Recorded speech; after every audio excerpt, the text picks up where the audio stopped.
Hare Krishna. Thank you for joining this morning. Shri Bhagavatam Sangha and Attentive Chapa. Let's make a start.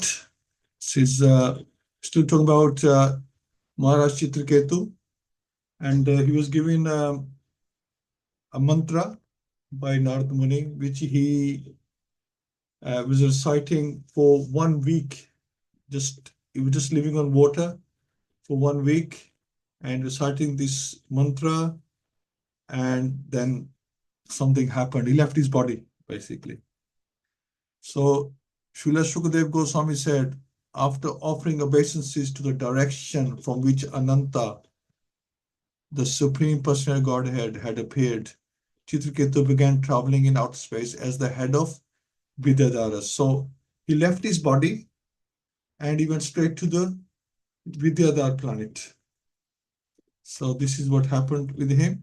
But he was like shocked that he didn't want this. He wanted to go back to Godhead, but they said, now this is the interim stage. And maybe, back of his mind, he wanted something. Krishna arranged it for him, or, just the way that was the arrangement, that he would stay here on this planet for a while, and then he would go back to Godhead.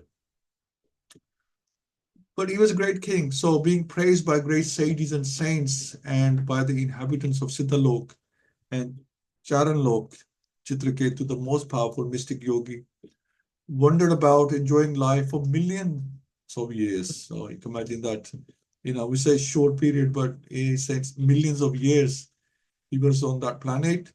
The most powerful mystic yogi wandered about enjoying life for millions of years with bodily strength and senses free from deterioration. Now you would think that somebody who's sent to a Vidyadhara planet with all the mystic powers and, so many beautiful, standing by so many beautiful women, you forget about Krishna as well. Can't be better than this. This is perfect life. He's got body that never fails him, never deteriorates, doesn't have any disease, any problems, never exhaustion, lack of energy, senses, strong senses as well. And he traveled within the valleys of Sumeru mountain, which is the place of perfection for various kinds of mystic power. In these valleys, he enjoyed life with the women of Vidyadhara Loka by chanting the glories of Supreme Lord. So instead of falling for their ways, he actually got them all to chant the holy name of the Lord. This is the quality of pure devotee. Wherever they go, they spread the name of the Lord. They glorify the Lord. And so Krishna knew that he wouldn't fail. That's why he gave him this arrangement. If Krishna thinks that it's something that he gives you some kind of opulence, power that may affect your bhakti, then he'll probably not give you that. But in case of Maharaj Chitraketu, he was very strong-minded and he was very focused on his bhakti. And doesn't matter where he is, he will still continue. So here we are. It is to be understood that Maharaj Chitraketu, although surrounded by beautiful women from Vidyadhara Loka, did not forget to glorify the Lord by chanting the holy name of the Lord. It has improved in many places that one who is not contaminated by any material condition, who is a pure devotee engaged in chanting the glories of the Lord, should be understood to be perfect. Let's pray. Om Namo Bhagavate Vasudevaya. Om Namo Bhagavate Vasudevaya. Om Namo Bhagavate Vasudevaya. Mukham Kroti Vachalam Pangum Langyate Garim Yat Kirpata Mamandeshi Gurundi Taranam Paramanandamadam Shitana Ishram Hariyam Tassat Narayanam Namaskritya Naram Cheva Narottamam Devim Sasvityasam Tato Jem Udiriyat Nashtapresya Abdiresya Nityam Bhagavad Sevya Bhagavati Uttam Shloke Bhakti Bhakti Nestiki. Hare Krishna. Now, so this is Chitraketu, determined as ever. One time, now this is after millions of years he was there. So time for change, right? There's always time for change. One time, while King Chitraketu was traveling in outer space on a brilliantly effulgent airplane given to him by Lord Vishnu, he saw Lord Shiva surrounded by Siddhas and Charanas. Lord Shiva was sitting in an assembly of great saintly persons and embracing Pārvatī on his lap with his arm. Citraketu laughed loudly and spoke within the hearing of Pārvatī. So when Krishna wants to make a change in your life, he will sometimes make circumstances that are unforeseen, and things will happen and changes will take place. So Krishna's arrangement. The purport is that the Supreme Personality of Godhead wanted to bring Citraketu to Vaikuntha Lok as soon as possible. This is why this pastime happened, because he had stayed there for millions of years. Okay, enough is enough. Now it's time to bring him back. He's passed his test. For millions of years, he's glorifying the Lord within our planet. Now it's time to bring him back. The Lord's plan was that Citraketu be cursed by Pārvatī to become Vrittasur. So he was meant to become cursed, so that in his next life he could quickly return home, back to Godhead.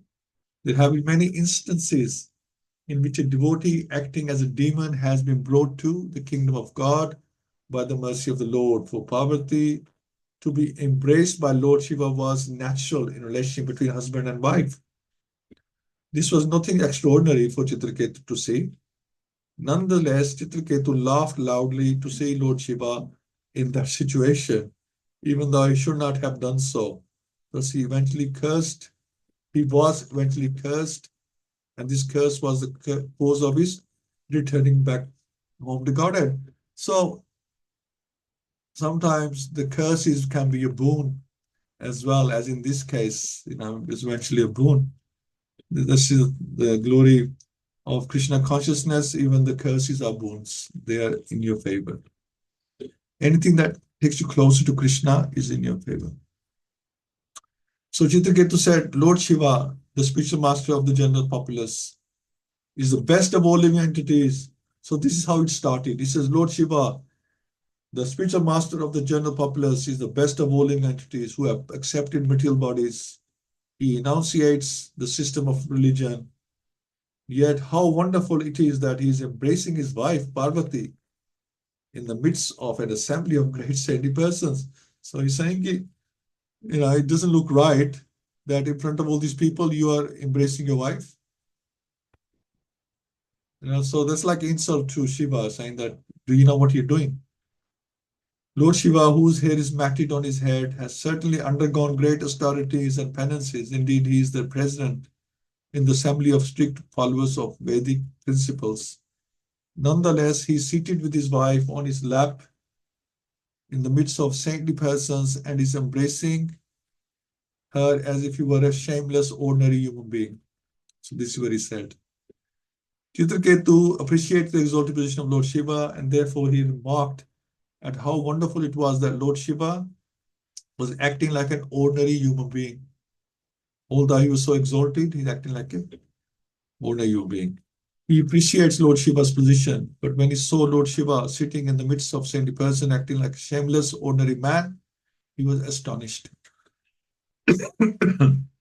So Srila Vishwanath Chakravarti Thakur remarks that although Citraketu criticized Lord Shiva, he did not offend Lord Shiva like Daksh. So because they were friends, Citraketu and Shiva were very good friends. In going back to the time of Daksh, like he deliberately wanted to insult Shiva. It was like a grudge. He wanted to insult him. But in case of Citraketu, he's just banter. He just like pointing out something like a friend does to a friend. That's all. Because Daksh considered Lord Shiva insignificant, but Citraketu expressed his wonder at Lord Shiva's being situated in that way, because he's saying that you're such a great person, and why are you behaving like an ordinary person? You're setting a wrong example for the general populace. What will they think? That it's okay to do this, so everybody can. So if Lord Shiva can do this, everybody can, sit with their wife like that in public, which I guess nowadays they do. But anyway, that's what he was saying at that time.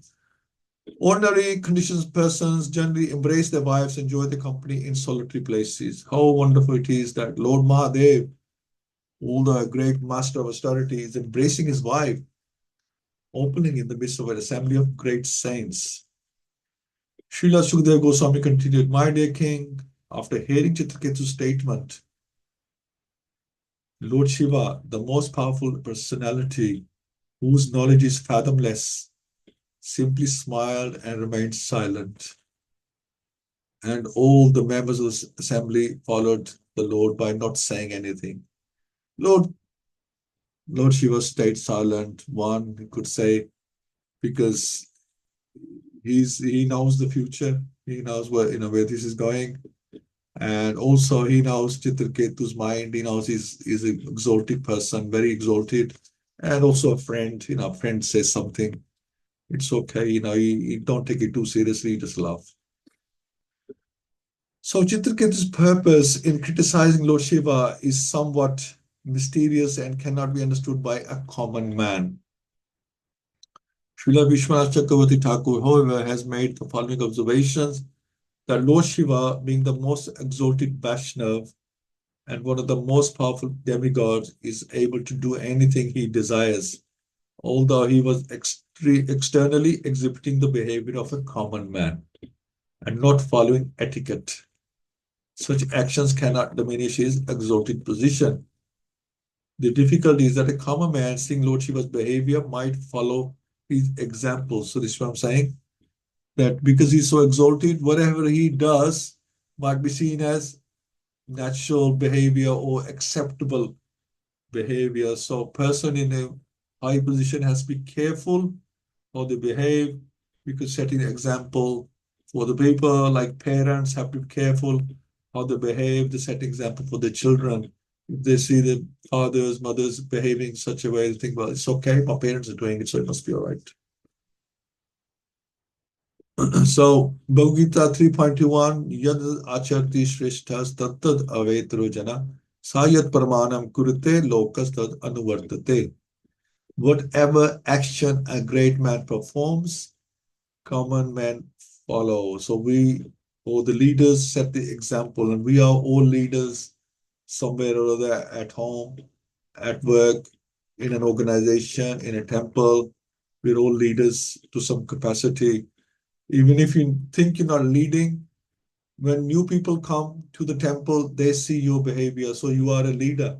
So if you're already there and somebody new comes in, they see your behavior and they learn from that. See, what's the system here? What's the culture here? So we're all leaders, whether we know it or not, we are all leaders. So a common man might also criticize Lord Shiva, like Daksh, who suffered the consequences for his criticism. King Chitraketu desired that Lord Shiva sees his external behavior so that others might be saved from criticizing him and thus becoming offenders. If one thinks that Vishnu, the Supreme Personality of Godhead, is the only perfect personality, whereas the demigods, even such demigods as Lord Shiva, are inclined to improper social affairs, he is an offender. Considering all this, King Chitraketu was somewhat harsh in his behavior with Lord Shiva, which means that he overreacted to the situation. He could have handled it in a different way. But what do you do when things are going to happen in your life? You will behave, you think you're behaving okay, but it might be seen as harsh, or it might come out as harsh, but he was not meant to be harsh. But this is what happened. So Lord Shiva, who is always deep in knowledge, could understand Chitraketu's purpose, and therefore he was not at all angry. So he could see that although he's getting a bit over emotional about things, but he could see where he's coming from, right? Rather, he simply smiled and remained silent. The members of the assembly surrounding Lord Shiva could also understand Chitraketu's purpose. Consequently, following the behavior of Lord Shiva, they did not protest. So they're thinking, well, Lord Shiva is staying quiet, so it must be okay. He hasn't reacted in any way, so why should we rock the boat, so to speak? They did not protest. Instead, following their master, they remained silent. If the members of the assembly thought that Chitraketu has blasphemed Lord Shiva, they would certainly have left at once, blocking their ears with their hands. This is what you do when an exalted devotee is being blasphemed. You block your ears. You don't listen to such nonsense. Not knowing the prowess of Lord Shiva and Pārvatī, Citraketu strongly criticized them. So Citraketu, he criticized, but he didn't know what he was about to get some prasad from Mother Pārvatī. He hadn't realized that was going to happen. His statements were not at all pleasing, and therefore the goddess Pārvatī, being very angry, spoke as follows to Citraketu. So we know that Lord Shiva is always calm, cool, whereas Mother Pārvatī, she gets angry very quickly. So this is what happened in this case. Although Citraketu never meant to insult Lord Shiva, he should not have criticized the Lord, even though the Lord was transgressing social customs. It is said, Teji Yasam na doshya. One who is very powerful should be understood to be faultless. So even if they're looking like they're committing a fault, we should not criticize them. We should see them as faultless. For example, one should not find faults with the sun, although it evaporates urine from the street. The most powerful cannot be criticized by any ordinary man, or even by a great personality. Citraketu should have known that Lord Shiva, although sitting in that way, was not to be criticized. The difficulty was Citraketu, having become a great devotee of Lord Vishnu. Sankarshan was somewhat proud at having achieved Lord Sankarshan's favor, and therefore thought that he could now criticize anyone, even Lord Shiva. This is the problem. They say that arrogance, we can't see arrogance, only other people can see our arrogance. When we're proud, we don't even realize it that we have become proud, but our words hit other people and they see our pride. We don't even see it. And this is what happened here.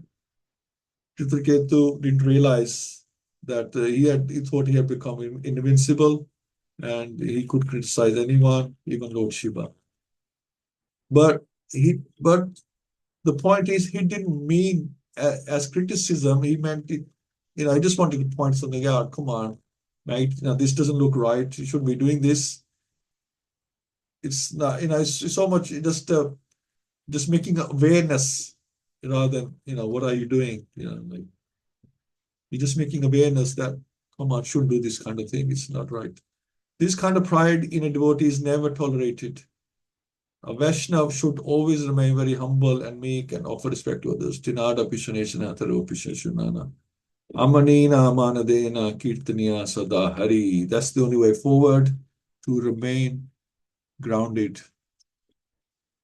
One should chant the holy name of the Lord in a humble state of mind, thinking oneself lower than the straw in the street.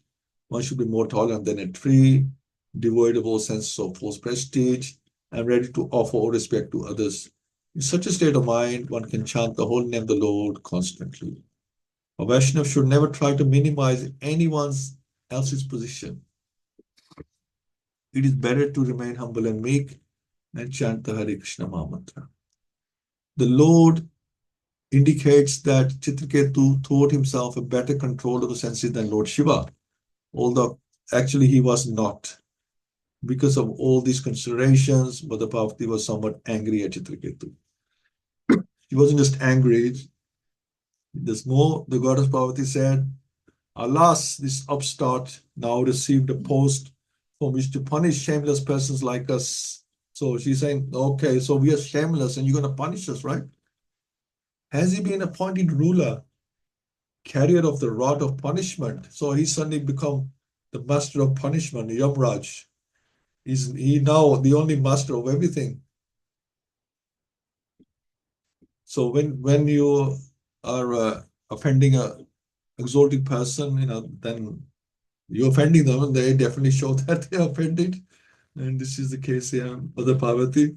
Alas, Lord Brahma, who has taken his birth from the lotus flower, does not know the prince of religion, nor do the great saints like Bhrigu and Narad, nor the four Kumaras headed by Sanat Kumar, Manu, Kapila have also forgotten the religious principles.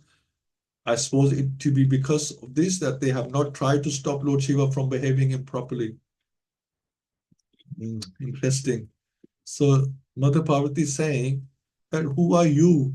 So you think you're better than Lord Brahma, Brigu, Narad, Kumaras, Kapila, Manu, you're better than them, that you went out of your way to criticize Lord Shiva. If there was any criticisms to be done, it could have been done from Lord Brahma, from the four Kumaras, who she considers that are more exalted than Chitraketu. Why didn't they criticize him? So that's her argument, that if there was a criticism to be made, why did the criticism come from them? How come you think you know better than them, that you took the responsibility of criticizing Lord Shiva?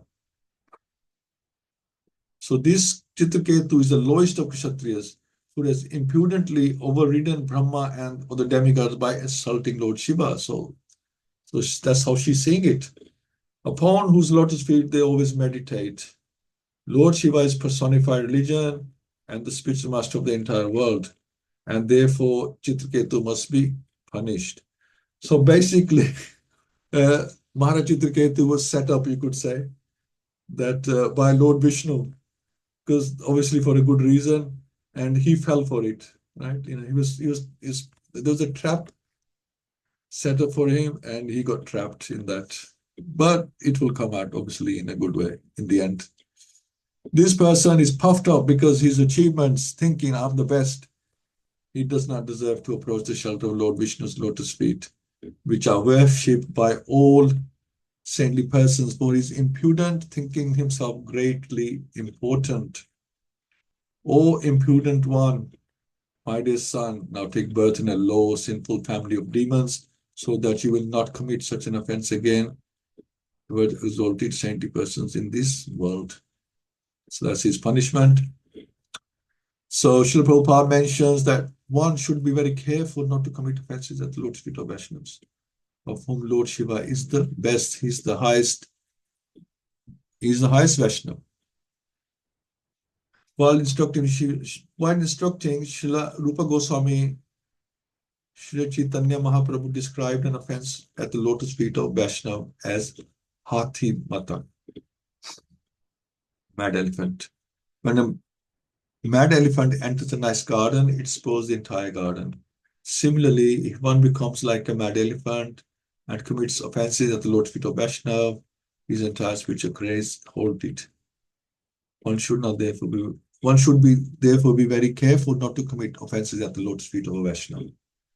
So it's mentioned here that Mother Parvati was justified in punishing Chitraketu. But Chitraketu impudently criticized the Supreme Father, Mahadev. So, see, you could look at it this way.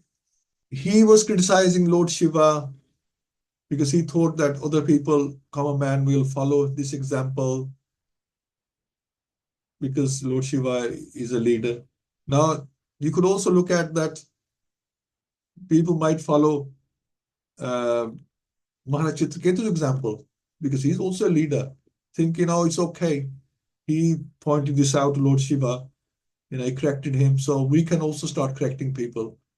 So it's like that. So, in that way as well, you could turn it around saying that you should be behaving like this because now you're setting a bad example for society, right?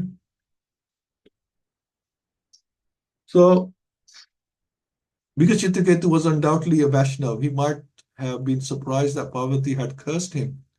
Therefore, the goddess Parvati addressed him as Putra or son.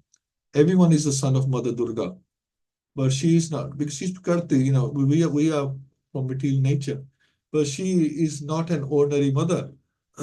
As soon as there is a small discrepancy in a demon's behavior, Mother Durga immediately punishes the demon so that he may come to his senses. So that's her task in this world, and chastise people when they're going wrong. This is explained by Lord Krishna in Bhagavad-Gita 7:14. Devi yasha gunmai mam maya durtyaya mam eva ye prapadante mayam etam trantite. So this divine energy of mind consisting of the three modes of material nature is difficult to overcome, but those who have surrendered unto me can easily cross beyond it. To surrender to Krishna means to surrender to his devotees also, not just to Krishna, to his devotees also. For no one can be proper servant to Krishna unless he's a proper servant of a devotee. So a surrender starts from the devotee and work over up the parampara. Shadiya Vaishnav Seva Nistar Paiche Keba.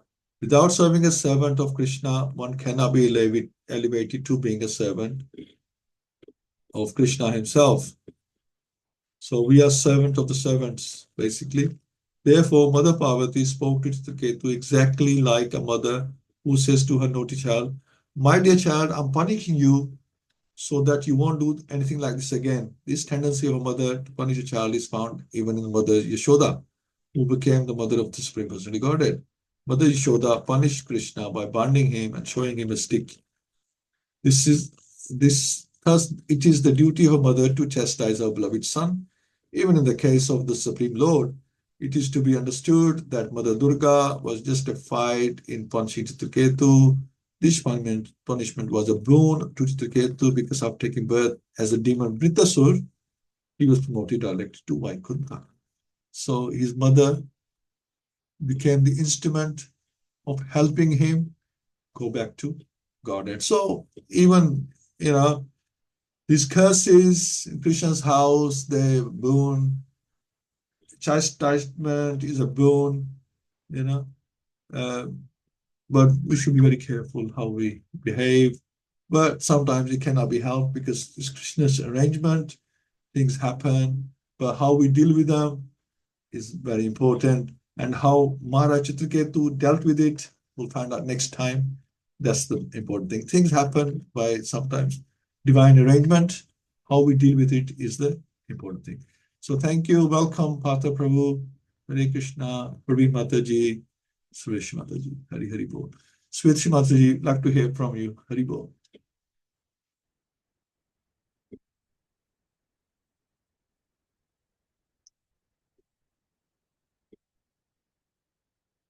Hare Krishna, everybody. Hare Krishna. Citraketu, he was very highest devotee of the Lord, and being a devotee of the Lord, despite having living in luxurious life, he never forgot Krishna. So he was very top devotee. And that always have been the mercy of the Lord behind the case. And his mercy is that people who are cast, they go to Vaikuntha Lok. And a very good example is Gajendra Moksha, which I was reading. And in his previous life, he was a king in the demon. And he was not mature enough to take sannyasa, but he took it. And when the Rangira Muni was passing with his disciples, and he didn't show this etiquette, and he didn't stood up and by his obeisances. So he was cast to be elephant. And then, they were after that he was attacked by crocodile, and then he prayed to Krishna, and Krishna came and delivered him, and he went to Vaikuntha. So this case was very nice for the king in the Juman Maharaj. This always the case is very beneficial for the person. But one should not criticize saintly person or guru because they are very faultless, senior and worshipable. Even they have faults. They are so senior to us or worshipable that they are the representative of God. They should not be criticized. And Mother Parvati was angry because Lord Shiva was in a higher position, who was a Vaishnava, have a higher position than Citraketu. And Citraketu was he shouldn't have criticized Lord Shiva because of the position. And there were so many exalted sages there, but they did not criticize Lord Shiva because they know that Lord Shiva is a Vaishnava and his position is higher than the sages' position. So they were quote what even they know that probably some of them might have said it's not right, but they didn't say anything. Vaishnava should never judge anyone's position. If you are true Vaishnava, you shouldn't judge any position that entire take out the faults of the people. They should be humble thinking rather than the straw in the street. And they should respect to all the living entities. We should never criticize anyone's position because we all must make mistakes. We are all human beings. Everybody make mistakes. So we shouldn't criticize. We should have to see ourselves first. That if we've got any fault, so we are perfect. And then we criticize. Instead of pointing finger to others, we should point finger to ourselves. So that was Citraketu. He didn't mean anything bad about Lord Krishna. He did what he saw, and he thought it was not right, but he shouldn't have said anything because his position was not high enough to say anything to. And Mata Pārvatī, he said that if they make his children make mistake, they have to be punished. So that's why he said that, and the case will be beneficial for the devotees when they are faced. So we have to we shouldn't criticize anybody senior than us, even if they might mistake. We shouldn't say nothing that you are wrong. That's aparad, Vaishno aparad. I was reading in the yesterday, Bhishma passing away, and it was a very interesting thing.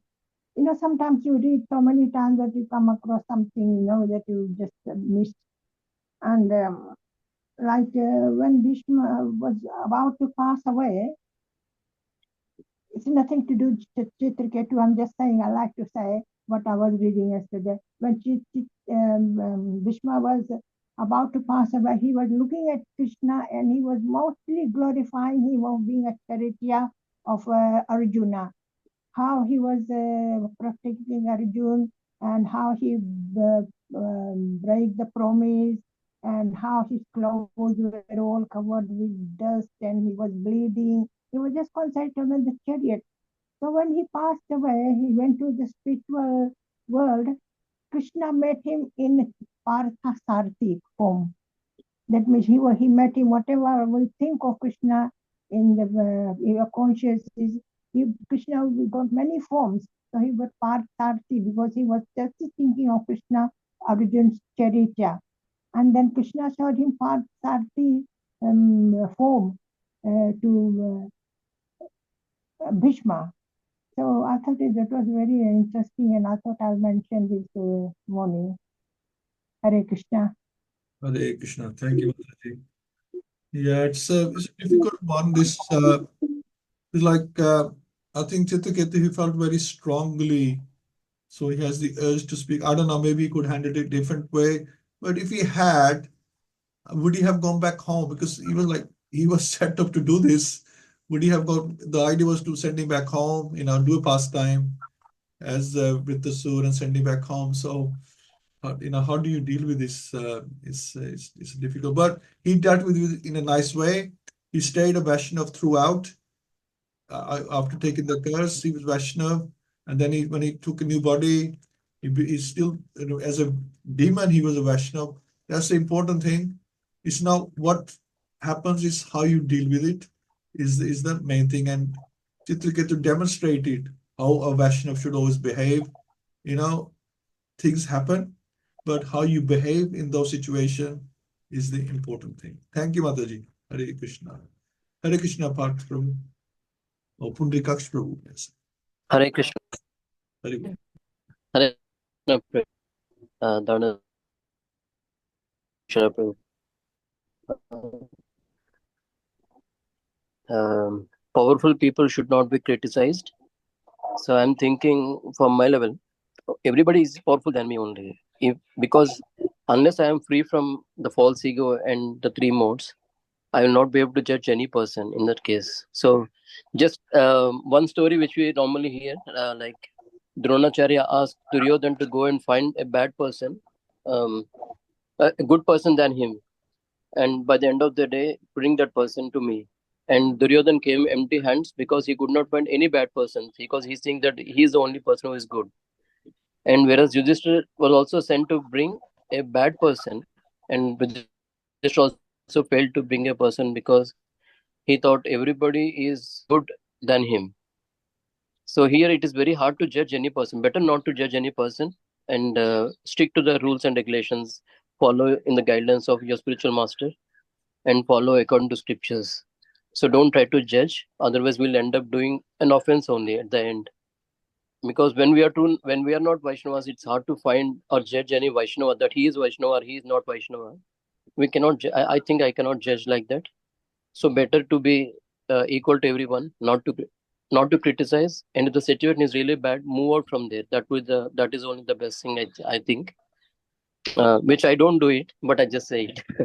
So that's what I think, Prabhuji. And second thing is, as you said, like great people do activities because they want to set an example.